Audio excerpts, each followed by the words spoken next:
Hello guys. तो स्वागत है इस वीडियो सीरीज में। ये हमारा इस some basic concept of chemistry का दूसरा आपका क्वेश्चन है। ठीक है, तो इसका जो प्रॉब्लम नंबर 1.2 है वो क्या बोलता है कि कंपाउंड है। इसमें हम सीखेंगे कि एम्पेरिकल फार्मूला और मॉलिक्यूलर फार्मूला कैसे निकालते हैं और ये होते क्या है। इस क्वेश्चन के सारे से हम थ्योरी भी पढ़ेंगे और ये क्वेश्चन भी सॉल्व करेंगे। तो ये कंपाउंड है, उसमें वो कह रहा है कि कंपाउंड कंटेन्स 4.07% हाइड्रोजन, इतने परसेंट कार्बन, 24.27%, क्लोरीन 71.65%। यहाँ पॉइंट है। ठीक है, इस पॉइंट, और उसका मोलर मास कितना है 98.96। वीडियो नंबर 1 में देखा था हमने कि मोलर मास क्या होता है, एक मोल का मास। ठीक है, तो इसको हम 2-3 स्टेप में सॉल्व करेंगे। ठीक है, आपको वो स्टेप्स जब चाहे तो याद कर सकते हो, अदरवाइज समझ सकते हो कि हमको पता है कि भाई कोई भी चीज़ 100% होती है। पहले तो अज्यूम करेंगे कि कोई भी चीज़ कितनी होती है, 100% होती है। तो इसी के बेस पे हमारा पहला स्टेप बनता है स्टेप 1 कि हमें जो मास की परसेंटेज दे रखी है इसको हम ग्राम मान लेंगे। उसका रीज़न है क्यों मान लेंगे, क्योंकि हम ये अज्यूम कर रहे हैं कि हमारा कंपाउंड जो है वो 100 ग्राम है। इसलिए हमने क्या माना, स्टेप 1 में हाइड्रोजन हो गई 4.07 ग्राम, कार्बन हो गई 24.27 ग्राम एंड क्लोरीन हो जाएगी आपकी 71.65 ग्राम। इस स्टेप का आप चाहो तो नाम भी लिख सकते हो। क्या किया हमने, मास परसेंट को ग्राम में लिखा है। ठीक है, conversion of mass percent into grams लिख सकते हो आप, क्योंकि ये क्वेश्चन आएगा तो बड़ा आएगा, 2 में या 3 नंबर में, हो सकता है 4 नंबर में भी आए। तो आप लिख सकते हो conversion of mass percent into grams. But आपको सोच करना है क्यों किया आपने, क्योंकि आपने 100 मान लिया। 100 में कोई 3 चीज़ है, मान लो 100 मार्क्स का पेपर है आपका, उसमें 3 मार्क्स हैं फिजिक्स, केमिस्ट्री, मैथ, और इतने इतने परसेंट है, तो उतने परसेंट मार्क हो गए ना, क्योंकि वो आपने 100 मान लिया। इसलिए 100 मानेंगे तभी होगा भाई ऐसा, अगर कुछ और दे रखा है तो और होगा। ठीक है, 100 माना हमने। हम सिंपल से स्टेप में इसका आंसर निकालेंगे। स्टेप 2। अच्छा, आगे बढ़ने से पहले आपको ये समझना बहुत ज़रूरी है कि एम्पेरिकल फार्मूला क्या होता है और मॉलिक्यूलर फार्मूला क्या होता है। मान लो कोई गैस है, उसका फार्मूला है मान लो C2H2। क्या है, C2H2। तो ये क्या है उसका मॉलिक्यूलर फार्मूला, और इसका एम्पेरिकल क्या हो जाएगा, क्या है ये फार्मूला।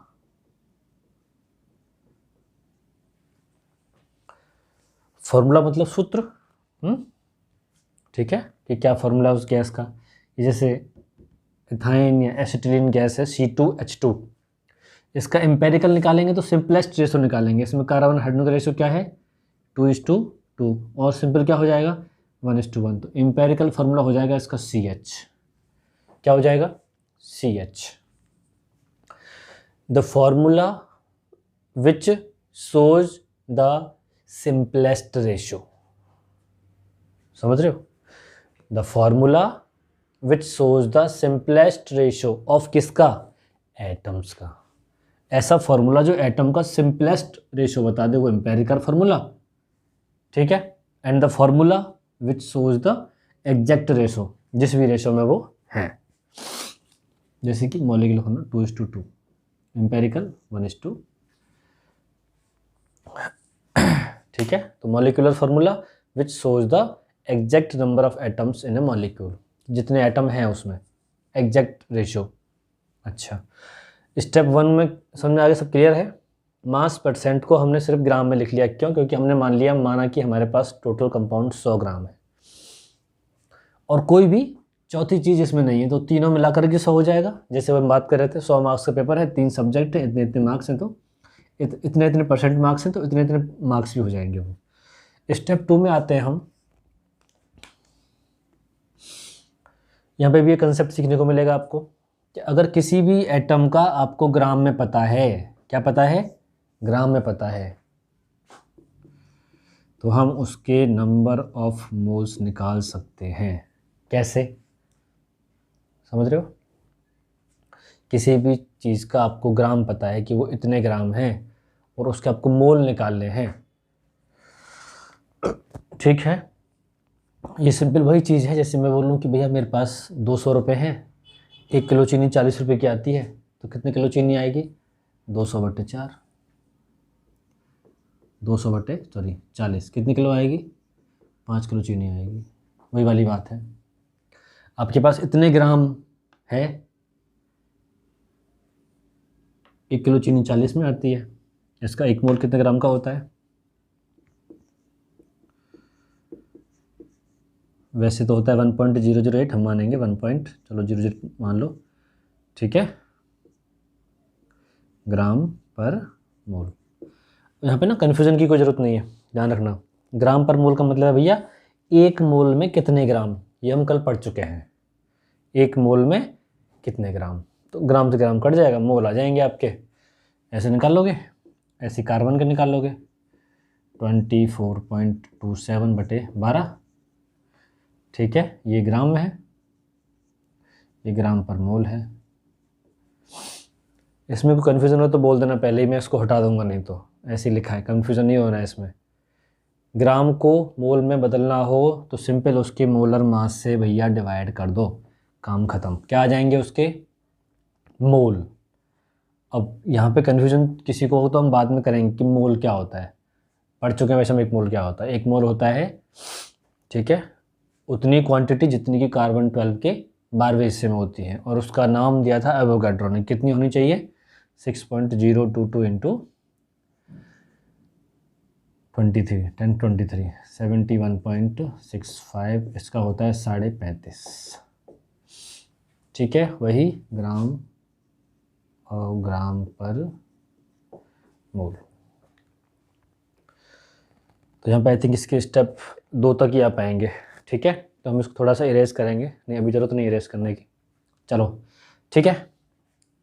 ऑलमोस्ट कितना आ गया?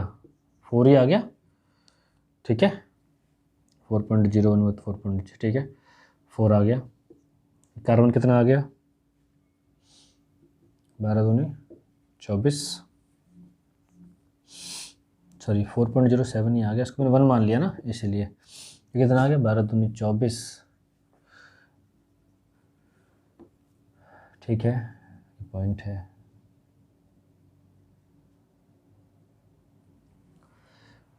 चौबीस पॉइंट लगा 0, 12 दूनी 24, 2.02। क्लोरीन कितना मोल आ गया?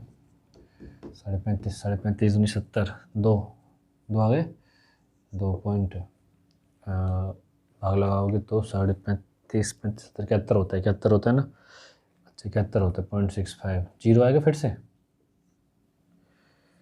एक ही आएगा तो 2.01 ही आएगा, है ना, ठीक है, ओके।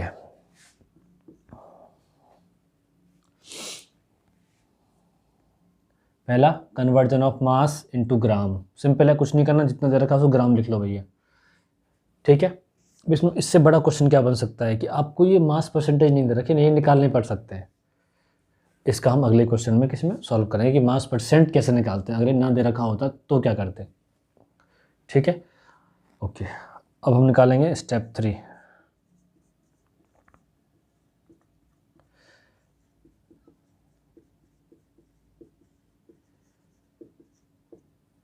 Simple ratio. अच्छा चीज़ें बताइए, आपका 3 चीज़ आ गई हैं, उनका आपको सिंपल रेशो निकालना है।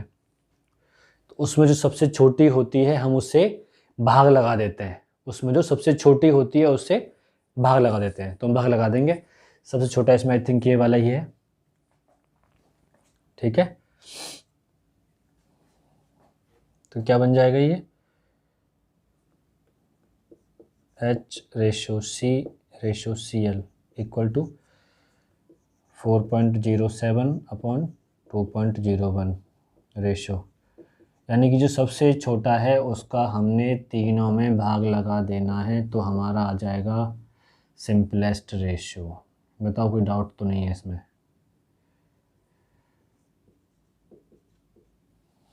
क्या आ गया भाई रेशो? ये 2:1 पॉइंट समथिंग आएगा, ये रेशो आ गया भाई। तो हाइड्रोजन, कार्बन और क्लोरीन का रेशो आ गया 2:1:1। यहाँ तक कोई डाउट है तो बताओ। क्लियर है? 1 2 3 याद रहेंगे सबको? अच्छा, अब जो सिंपल रेशो आया है इसी से हम निकाल लेते हैं एम्पेरिकल फार्मूला। पहली बात तो आपको ये याद रखनी है कि जो सिंपलेस्ट रेशो जो आया है आपका, उसी से हम मॉलिक्यूलर फार्मूला निकाल सकते हैं। ठीक है, तो स्टेप 4 में यही लिख रहा हूँ ताकि कंफ्यूजन ना रहे। स्टेप 4 क्या हो जाएगा? EMPIRICAL empirical formula. H2CCl, H2C और C, ये इसका हो गया एम्पेरिकल फार्मूला। यहाँ तक कोई डाउट है तो बताइए। इसी का रेशियो हमने वहाँ लिख दिया। ठीक है, थोड़ा इसको सजा के लिखना हो तो CH2Cl, CH2Cl इसका हो गया एम्पेरिकल फार्मूला, यानी कि वो बता रहा है कि ये बेसिक रेशो है। ठीक है, तो मॉलिक्यूलर फार्मूला कुछ गुणा करेंगे तब ये आएगा इसमें। ठीक है, ओके। अपना लास्ट स्टेप 5 करने के लिए मेरे को स्टेप 1 को यहाँ पे इरेज करना पड़ेगा। ठीक है, तो स्टेप 5 मैं निकालूंगा यहाँ पे।